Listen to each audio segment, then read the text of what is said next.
Morning everyone. हम bio के first unit के 2 चैप्टर पढ़ चुके थे, फर्स्ट और सेकंड। चैप्टर नंबर 3 है, इसका नाम है परागण, निषेचन, भ्रूणपोष व भ्रूण का परिवर्धन। इसका फर्स्ट टॉपिक है परागण। देखिए परागण क्या होता है। पराग कणों का परागकोश से मुक्त होकर जायांग के वर्तिकाग्र तक पहुंचने की क्रिया कहलाती है परागण।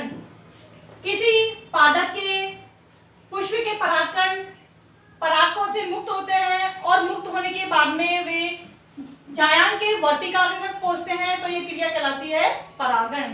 परागण 2 प्रकार का होता है। फर्स्ट है स्वपरागण और सेकंड है परपरागण। स्वपरागण किसे कहते हैं, डायग्राम से समझते हैं। जब एक पादप के पुष्प के परागकण निकल करके उसी पुष्प के वर्तिकाग्र पर या उसी पादप पर लगे दूसरे पुष्प के वर्तिकाग्र पर स्थानांतरित होते हैं, तो ये क्रिया कहलाती है स्वपरागण। स्वपरागण की क्रिया 2 प्रकार की होती है। फर्स्ट इज स्वयुग्मन और सेकंड है सजात पुष्पी। स्वयुग्मन क्या होते हैं, जब किसी पादप के पुष्प के परागकण निकल करके उसी पुष्प के वर्तिकाग्र पर पहुंचते हैं, तो ये क्रिया कहलाएगी स्वयुग्मन।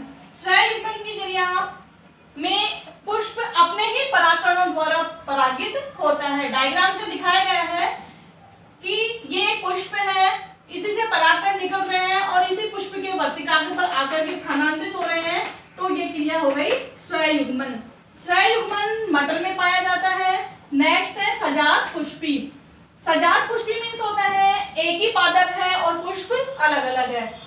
डायग्राम में देखिए, एक ही पादप के पुष्प के परागकण निकल करके उसी पादप पर स्थित दूसरे पुष्प के वर्तिकाग्र पर स्थानांतरित होते हैं, तो ये क्रिया कहलाती है सजात पुष्पी। सजात पुष्पी की क्रिया एक ही पादप पर स्थित 2 अलग अलग पुष्पों के मध्य होती है। इसके एग्जांपल्स है मक्का और ककड़ी। नेक्स्ट है परपरागण। पर मीन्स होता है दूसरा कि एक पुष्प के या एक पादप के पुष्प के परागकण निकल करके उसी जाति के किसी दूसरे पादप के पुष्प के वर्तिकाग्र पर स्थानांतरित होते हैं, तो वो क्रिया कहलाती है परपरागण। परपरागण में 2 अलग अलग पौधों का उपयोग किया जाता है या अलग अलग पौधों के मध्य क्रिया होती है। नेक्स्ट है स्वपरागण के लिए अनुकूलन की स्वपरागण की क्रिया होने के लिए क्या क्या अनुकूलन होने चाहिए। पहला है उभयलिंगिता। उभयलिंगिता कुछ पौधे ऐसे होते हैं जिनमें नर व मादा जन्मांग दोनों एक ही पादप में पाए जाते हैं, तो एक ही पादप में पाए जाते हैं तो उन्हें वो पौधे कहलाते हैं उभयलिंगी। इसके अलावा द्विलिंगी भी इसका अनुकूलन होता है। द्विलिंगी मीन्स होता है एक ही पुष्प में नर व मादा दोनों जननांग होते हैं। इसका एग्जांपल है मटर। नेक्स्ट है समकाल पक्वता। समकाल पक्वता मीन्स होता है एक ही समय में परिपक्व होना। जब किसी पादप के पुष्प के जायांग और पुंमंग दोनों एक साथ ही परिपक्व होते हैं, तो वो क्रिया कहलाती है समकाल पक्वता।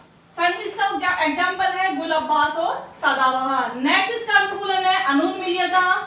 कुछ पौधे ऐसे होते हैं जिनके पुष्प हमेशा बंद रहते हैं, केवल जब तक बंद रहते हैं जब तक कि उनमें परागण और निषेचन की क्रिया नहीं हो जाती है, तो इसके वैसे पौधे कहलाएंगे या ऐसे पुष्प कहलाते हैं अनुन्मील्य पुष्प या अनुन्मील्य पौधे। इसके एग्जांपल है वायोला और कनकोआ।